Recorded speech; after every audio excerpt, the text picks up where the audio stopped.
This video is the first part of the third and last of 3 training modules designed to prepare you for the role of Going Home Facilitator. Going Home is a family psychoeducation program designed to support family reunification after incarceration.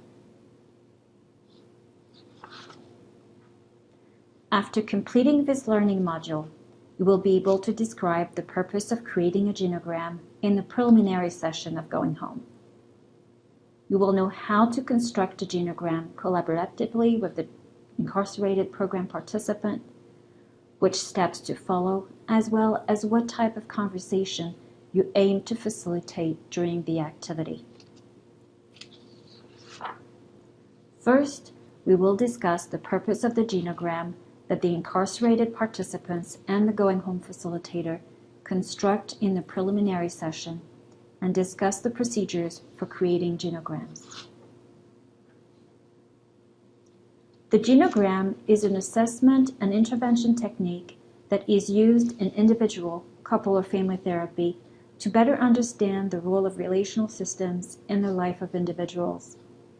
It involves mapping the family across 3 or more generations to gather information about the family structure, its boundaries, and its relationships, or how the family members are biologically, legally, and emotionally related to one another.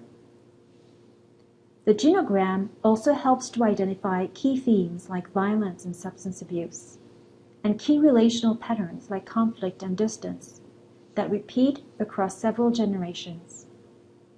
In sum, the genogram is a tool for contextualizing the problems that individuals, couples, and families bring to treatment.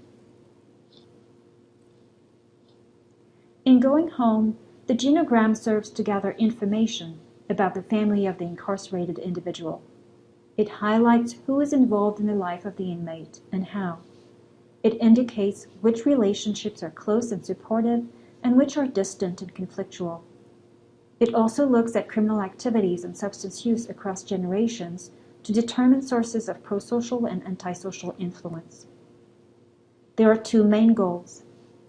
Identify the family members who are best equipped to promote successful reentry through prosocial influence, and foster the inmate's understanding of reentry as a relational project rather than an individual task and responsibility.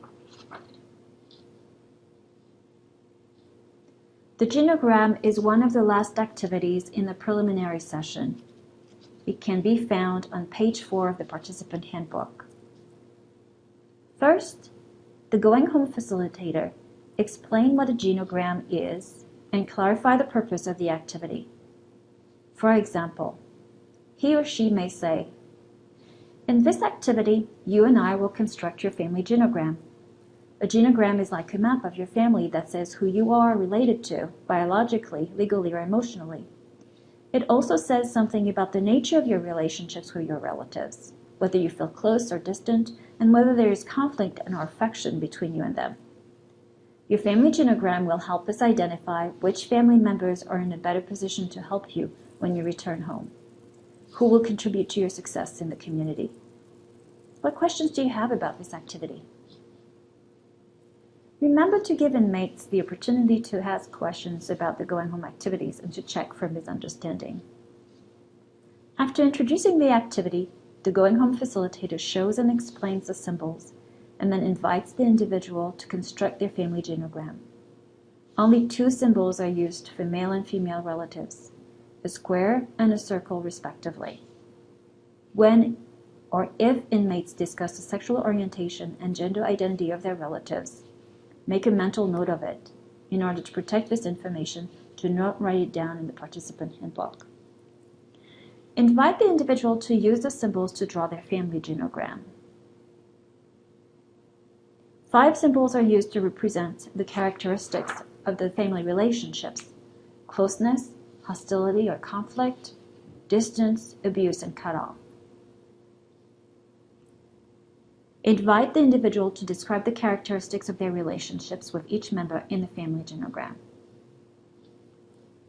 Also ask about violence, neglect or abuse, criminal activities, and substance use.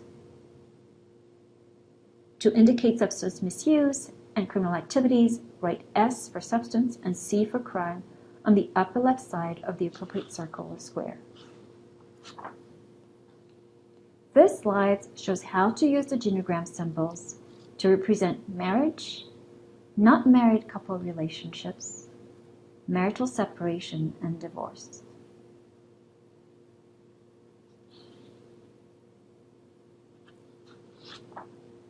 This slide shows how to use genogram symbols to represent close, distance, close, hostile, and cut-off relationships. To represent interpersonal violence, add an arrow at the end of the symbol for hostile relationships. The genogram is a conversational activity that offers the opportunity to talk with the participants about their family relationships. The facilitator shows curiosity and interest and asks questions about the participants' relationship and how they influence the participants. These conversations result in a collaborative decision. The participant and the facilitator identify which family member is in a good position to support the inmate's re-entry. They agree on who they will invite to going home and how. For example, they may agree that the facilitator will call Paul's Aunt Sue to share information about the program and discuss her interest in participating. This marks the end of Training Module 3, Part 1. The last training module will focus on skill building and practice.